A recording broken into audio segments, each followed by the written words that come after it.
எதுவும் கேட்காம நம்பினான். முருகன் இப்படித்தான் செய்வார். அந்த அம்மாவுக்கு வாழ்க்கையில எதுவுமே கைகூடல. கணவர் இழப்பு, கையில பணமும் இல்ல. வீட்ல ஒரு குழந்தை மட்டும். ஒவ்வொரு செவ்வாய்க்கிழமையும் அவள் செய்யறது ஒரே விஷயம்.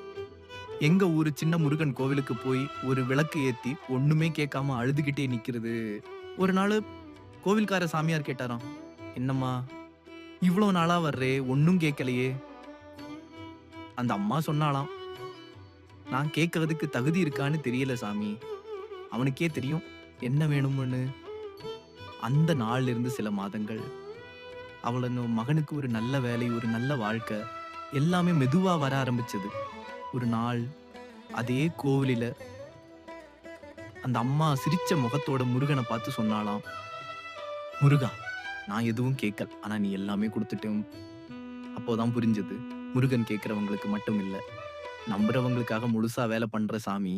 வெற்றிவேல் முருகனுக்கு அரோகரா.